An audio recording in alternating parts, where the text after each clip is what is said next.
Oke, selamat siang teman-teman. Perkenalkan, nama saya Heriberto Saranto Harjo dari kelas 2024D. Jadi pada video kali ini saya akan menjelaskan sebuah topik yang sungguh menarik.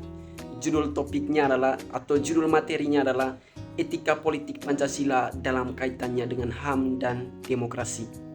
Oke teman-teman, jadi video ini digunakan untuk memenuhi tugas mata kuliah PPKN oleh dosen Pak Adinggoro. Oke teman-teman, langsung saja kita masuk ke materinya. Oke teman-teman, sebelum kita bahas lebih jauh mengenai materinya, yang pertama kita masuk dulu ke paling yang awalnya, yaitu apa itu etika itu? Atau etika itu berasal dari bahasa apa? Jadi teman-teman, etika berasal dari bahasa Yunani, ethos, yang artinya kebiasaan, adat, istiadat, dan karakter. Jadi teman-teman, berbicara mengenai etika itu berbicara mengenai kebiasaan, adat istiadat, dan karakter dari seseorang. Oke, yang berikutnya teman-teman, etika politik. Berbicara mengenai etika politik teman-teman, itu adalah studi tentang nilai-nilai dan prinsip moral yang menjadi pedoman atau panduan dalam pengambilan keputusan dalam pelaksanaan kekuasaan di ranah politik.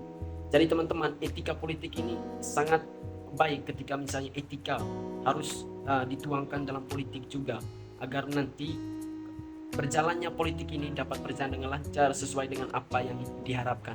Oke teman-teman, yang berikutnya adalah mengapa Pancasila dijadikan etika politik Indonesia. Mungkin banyak dari teman-teman yang bertanya mengapa Pancasila dijadikan sebagai etika politik dalam bangsa Indonesia. Pancasila dijadikan sebagai etika politik karena 5 silanya mengandung nilai moral yang sangat relevan dengan praktik politik di Indonesia. Sebagai dasar negara, Pancasila tidak hanya menjadi panduan normatif, tetapi juga menjadi kerangka etik dalam berpolitik. Hal ini untuk mencegah penyimpangan politik, korupsi, kekerasan, atau penyalahgunaan kekuasaan dalam politik itu sendiri. Jadi nilai-nilai yang terkandung dalam Pancasila itu sangat baik ketika kita terapkan dalam etika politik dalam Pancasila. Yang berikutnya teman-teman, Pancasila sebagai dasar negara dan panduan moral dalam kehidupan berpolitik Indonesia. Sebagai etika politik, Pancasila menekankan pentingnya keadilan, kesetaraan, dan kemanusiaan yang adil dan beradab. Politik yang etis menjunjung tinggi nilai moral, integritas, dan keadilan sosial. Yang berikutnya teman-teman, kita masuk ke nilai-nilai dalam Pancasila yang menjadi panduan dalam etika politik itu sendiri. Yang pertama, kita masuk ke sila pertama, ketuhanan yang Maha Esa. Dalam ketuhanan yang Maha Esa, dalam sila pertama teman-teman, itu dalam etika politik mengajarkan integritas dan moral dalam pengambilan keputusan di ranah politik.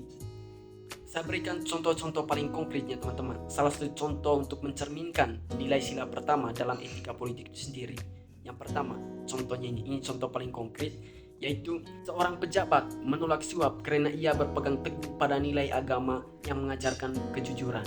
Jadi teman-teman, sila pertama ini sangat-sangat baik ketika kita gunakan dalam etika berpolitik Indonesia supaya tidak terjadi yang namanya korupsi atau suap-suap yang mengakibatkan korban dari suap itu sendiri masuk ke dalam jeru besi. Yang berikutnya teman-teman, sila kedua, kemanusiaan yang adil dan beradab. Pada sila kedua ini teman-teman, itu menekankan pentingnya mengutamakan terhadap HAM atau hak asasi manusia.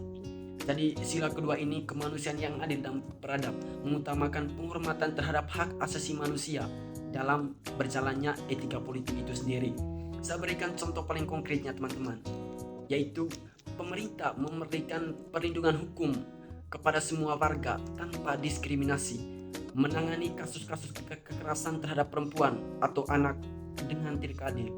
Jadi sangat penting sekali ketika sila kedua ini kita terapkan, yaitu mengutamakan hak asasi manusia dalam setiap berjalannya etika politik dalam Indonesia. Terus yang ketiga teman-teman, yaitu sila ketiga, persatuan Indonesia. Nah teman-teman, dalam sila ketiga ini itu menekankan pentingnya menjaga kesatuan bangsa di tengahnya banyaknya perbedaan dalam bangsa Indonesia. Tentu Kita tahu teman-teman, kalau misalnya kita dalam sebuah perbedaan, pasti muncul banyak konflik-konflik atau banyak yang terjadi, apalagi dalam politik itu sendiri. Nah, dengan adanya sila ketiga ini, Persatuan Indonesia, yang menekankan pentingnya menjaga keutuhan bangsa di tengah perbedaan, tentu sangat-sangatlah bagus ketika misalnya kita terapkan. Nah teman-teman, contoh penerapan dari sila ketiga ini kita dapat lihat adalah, yaitu contoh paling konkretnya, masyarakat dari berbagai suku melakukan kerjasama dalam kegiatan gotong royong dalam memperbaiki jalan desa. Tentu contoh konkret ini mengajarkan kepada kita bahwa pentingnya kerjasama, bahwa pentingnya persatuan untuk mencapai sebuah tujuan yang kita inginkan. Oke teman-teman, yang berikutnya kita masuk ke sila yang keempat, kerakyatan yang dipimpin oleh hikmat kebijaksanaan dalam permusyawaratan perwakilan. Teman-teman, pada sila keempat ini itu menekankan pentingnya proses demokrasi yang berbasis musyawarah. Jadi, pada sila keempat ini, etika politik itu harus berdasarkan pada sila keempat ini, yaitu mendorong proses demokrasi yang berbasis musyawarah. Saya berikan contoh-contoh paling konkretnya teman-teman, yaitu misalnya contoh dalam kehidupan kita yang penerapan etika politik ini. Yang pertama itu, dalam rapat RT, warga menyampaikan pendapat secara terbuka melalui keputusan yang diambil oleh musyawarah bersama. Oke teman-teman, yang berikutnya sila kelima, keadilan sosial bagi seluruh rakyat Indonesia. Menjadi tujuan akhir dari kebijakan politik, tentu yang pasti kepada siapa lagi kalau misalnya bukan kepada masyarakat.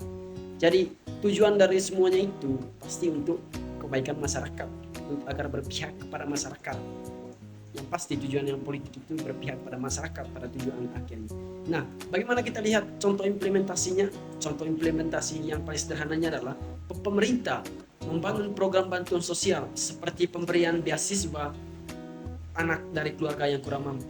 Jadi, ini merupakan suatu langkah konkret yang nantinya akan membuat sedikit demi sedikit keadilan sosial di Indonesia itu merata. Oke teman-teman, yang berikutnya kita masuk ke materi HAM dan demokrasi dalam kaitannya dengan etika politik Pancasila di Indonesia. Yang pertama kita bahas dulu mengenai HAM. Pancasila sebagai etika politik menjunjung tinggi nilai kemanusiaan yang adil dan beradab, seperti yang kita ketahui dalam sila kedua, kemanusiaan yang adil dan beradab. Ini selaras dengan prinsip HAM yang menekankan penghormatan terhadap hak asasi manusia. Jadi penting sekali mengutamakan HAM dalam politik itu sendiri. Yang berikutnya teman-teman, demokrasi. Tadi kan ada dua, HAM dan demokrasi dalam kaitannya dengan etika politik Pancasila di Indonesia. Berikutnya kita masuk ke demokrasi. Demokrasi, berbicara mengenai demokrasi teman-teman, itu kita lihat proses penerapannya yaitu di sila keempat, kerakyatan yang dipimpin oleh hikmat kebijaksanaan dalam permusyawaratan perwakilan. Jadi teman-teman, di sila keempat ini menegaskan pentingnya demokrasi yang berbasis musyawarah, bukan otoritarisme atau penyalahgunaan kekuasaan, bukan perorangan, tetapi semua masyarakat Indonesia harus ikut dalam proses demokrasi ini. Dalam konteks HAM, demokrasi memberikan ruang kebebasan berekspresi dan berpartisipasi dalam publik. Ya teman-teman, kita bahas hubungan HAM dan demokrasi dalam etika politik Pancasila. Pancasila sebagai etika politik mengintegrasikan nilai-nilai hak asasi manusia atau HAM dan demokrasi untuk menciptakan tatanan politik yang adil dan manusiawi. HAM menjamin martabat, kebebasan, dan hak dasar setiap individu. Sementara demokrasi memberikan ruang untuk berpartisipasi atau ikut berpartisipasi oleh semua masyarakat dalam pengambilan keputusan politik. Kedudukannya saling mendukung di bawah prinsip-prinsip Pancasila, terutama pada sila kedua, HAM, kemanusiaan yang adil dan beradab, dan demokrasi pada sila keempat, kerakyatan yang dipimpin oleh hikmat kebijaksanaan dalam permusyawaratan perwakilan. Oke teman-teman, mari kita lihat implementasi dari HAM dan demokrasi dalam etika politik Pancasila di Indonesia. Yang pertama itu hak untuk memilih dan dipilih. Pemilu adalah bentuk implementasi dari demokrasi yang menjamin hak setiap warga negara untuk memilih dan dipilih.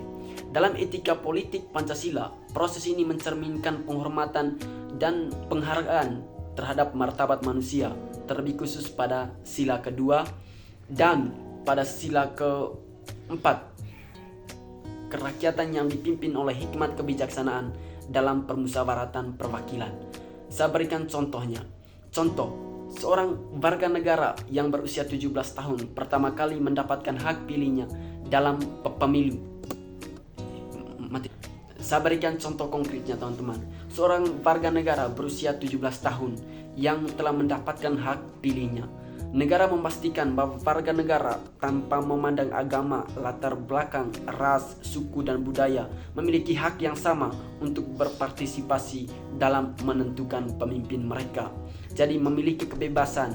Jadi selain kita memiliki kebebasan kita untuk ikut dalam berdemokrasi, nah HAM yang nanti akan melindungi hak kita untuk masuk dalam demokrasi itu sendiri. Jadi HAM akan melindungi hak-hak kita seperti hak untuk dipilih, sementara demokrasi menjamin untuk kita bisa berpartisipasi dalam proses pelaksanaannya. Yang berikutnya, kebebasan dalam berpendapat dalam musyawarah. Penjelasannya, demokrasi memberikan ruang masyarakat untuk menyampaikan pendapat, menyampaikan aspirasi yang merupakan bagian dari HAM. Untuk memiliki kebebasan, kita bebas untuk memberikan partisipasi, memberikan pendapat, memberikan kritik, itu bebas karena sudah teratur juga dalam undang-undang. Dalam etika politik Pancasila, musyawarah dilakukan dengan hikmat dan kebijaksanaan, sila keempat, sehingga keputusan yang dipertimbangkan itu merupakan sebuah keputusan bersama yang disepakati oleh bersama. Oke, saya akan berikan salah satu contoh paling konkretnya. Dalam rapat desa, untuk menentukan alokasi dana pembangunan desa, setiap warga diberi kesempatan untuk menyampaikan pendapat. Keputusan akhir diambil melalui musyawarah dan memastikan keadilan seluruh rakyat yang mencakup desa tersebut. Jadi teman-teman, dalam hal ini, selain kita bisa kaitannya dengan HAM dan demokrasi itu memiliki seperti hubungan timbal balik, yang dimana demokrasi dapat berjalan ketika adanya HAM. Jadi ketika demokrasi itu berjalan, maka otomatis di dalamnya juga ada HAM, di mana HAM itu nanti akan melindungi seperti tadi, hak untuk memilih dan dipilih. Hak untuk memilih dan dipilih, kita masuk ke dalam demokrasi. Nanti HAM nanti akan melindungi bahwa kita memiliki hak untuk dipilih dan memilih. Oke teman-teman, mungkin sekian video dari saya. Semoga teman-teman puas dengan video yang saya sampaikan. Mohon maaf jika tidak puas karena saya di sini bukan sebagai pemuas. Oke teman-teman, sekian, mungkin itu saja yang bisa saya sampaikan. Terima kasih.